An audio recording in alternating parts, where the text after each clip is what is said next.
La dernière fois que le marché action a réagi comme aujourd'hui, le gouvernement américain rendait illégale la possession d'or. Cette affirmation, c'est pas moi qui l'a fait, on la trouve dans le dernier rapport de Nomura. Bonjour à tous, c'est Pierre, bienvenue dans cette nouvelle vidéo. On a en ce moment énormément d'actualités par rapport à nos marchés.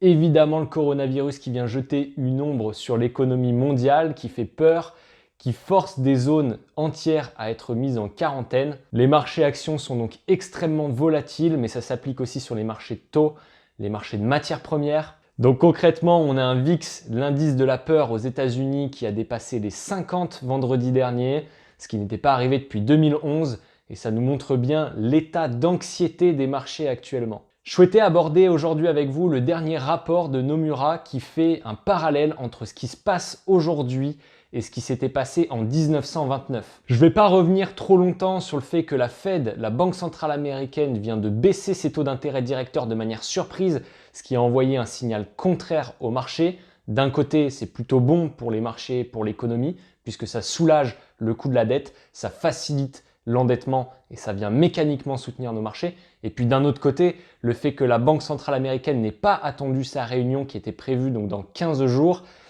suscite pas mal d'angoisse chez les investisseurs qui se demandent si la Fed n'est pas en train de paniquer et si la situation économique n'est pas pire que ce qui est envisagé.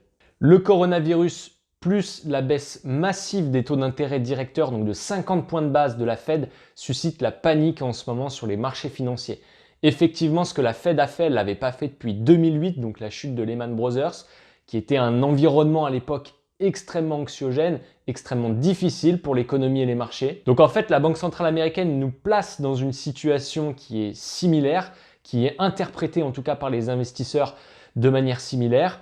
Ce que cherche à faire la Fed, en fait, c'est de privilégier à tout prix des taux d'intérêt très bas pour alléger le poids de la dette. On sait qu'il y a beaucoup d'entreprises et l'État américain aussi qui font du déficit, qui sont endettés de manière record. Et donc, il est très important pour la Banque centrale américaine de maîtriser ce coût de la dette. Et ça passe donc par cette baisse de taux massive qui a été faite il y a quelques jours.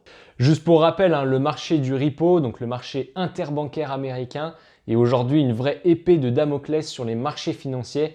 Et là aussi, on peut penser que la Banque centrale américaine souhaite protéger toutes les institutions financières qui sont très leveragées, donc qui utilisent énormément de crédit pour prendre des positions spéculatives sur le marché. Donc il faut à tout prix pour la Banque centrale américaine soulager cette pression que l'on aurait pu avoir si les taux d'intérêt s'étaient mis à remonter à cause du coronavirus. Voilà, donc ça c'est dit, je ne vais pas revenir trop longtemps dessus puisque ça a déjà été traité dans beaucoup de médias, mais c'est le point de départ de la situation qu'on cherche à observer aujourd'hui. Et cette situation, c'est quoi? C'est la mise en relation entre ce qui se passe maintenant sur le Dow Jones et ce qui s'était passé également sur le Dow Jones en 1929. Donc vous l'avez compris, c'est Nomura qui fait ce parallèle dans cette dernière note de recherche. Déjà parce que le Dow Jones prend le chemin que prenait le Dow Jones en 1929, mais aussi parce que les mouvements qui sont enregistrés à la fois à la baisse, mais aussi à la hausse, sont assez exceptionnels. On voit qu'il y a eu énormément de variations de plus de 1000 points du Dow Jones à la fois à la hausse et à la baisse.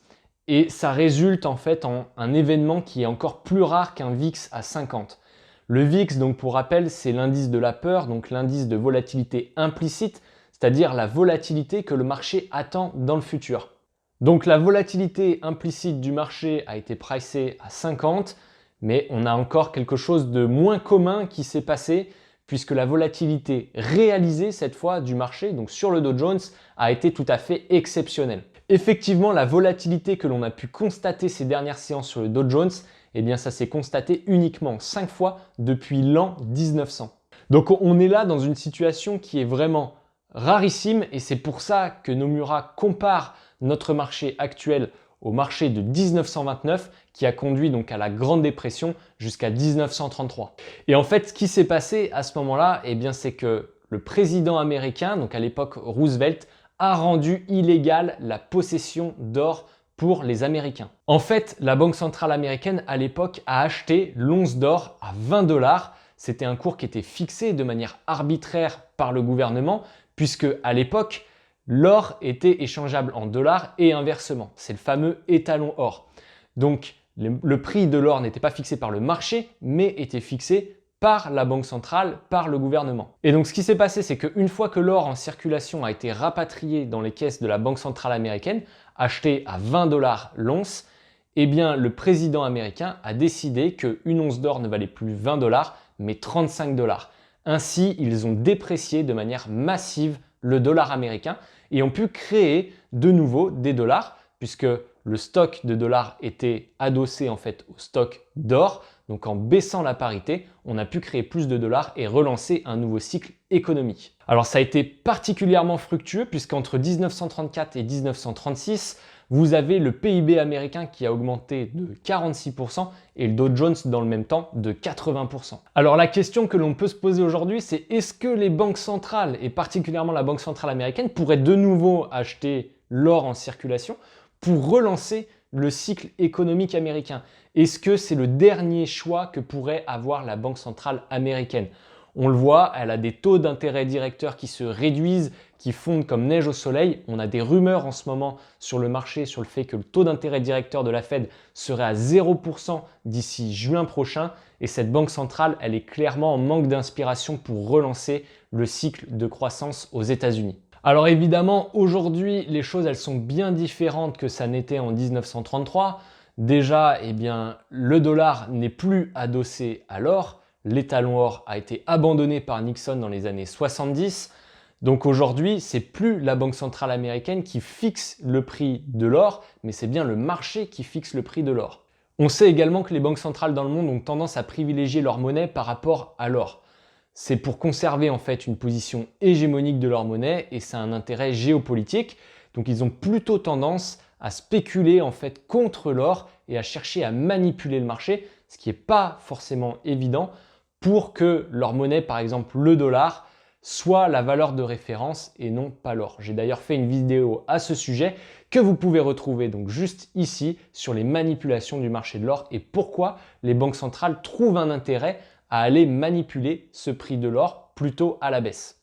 Seulement si à un moment donné, la Banque centrale américaine fait passer son économie avant le statut géopolitique et l'intérêt géopolitique qu'a le dollar dans le monde, eh bien acheter de l'or aux Américains dans le monde entier à un prix donné pourrait être quelque chose de très intéressant pour la Banque centrale pour pouvoir relancer le cycle économique. Donc en effet, aller acheter de l'or pour la Banque centrale américaine, ça pourrait être une vraie alternative à l'hélicoptère money qui souffre de pas mal de faiblesses, pas mal de points contradictoires.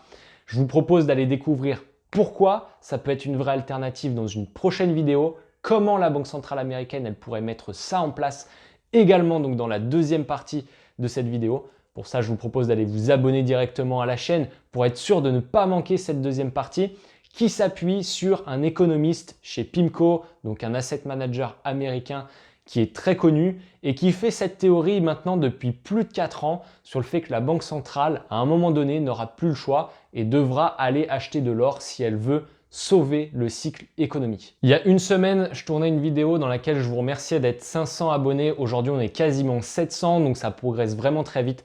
Je souhaite vous remercier vraiment pour tous les commentaires, pour les pouces bleus, les likes, les partages qui sont faits assez massivement. Je suis très content de cela. Ça me pousse à continuer à vous proposer du contenu un petit peu différent de ce qu'on trouve aujourd'hui sur YouTube. Voilà donc rapidement pour conclure cette vidéo, eh bien, je vous propose un petit résumé. On a aujourd'hui un marché qui est extrêmement volatile par rapport au coronavirus évidemment, par rapport à la décision de la Banque centrale américaine qui laisse le marché perplexe. Et on a une comparaison avec le marché de 1929, tant sur l'amplitude des mouvements que sur la volatilité qui y est réalisée. Cette volatilité réalisée, ça ne s'est produit que 5 fois entre l'année 1900 et aujourd'hui. Aujourd'hui, on a donc une banque centrale américaine qui semble être à court d'idées pour relancer le cycle économique et on verra donc dans la prochaine vidéo comment et pourquoi il serait une bonne idée pour cette banque centrale d'aller acheter de l'or. À très bientôt pour une prochaine vidéo. Ciao, ciao!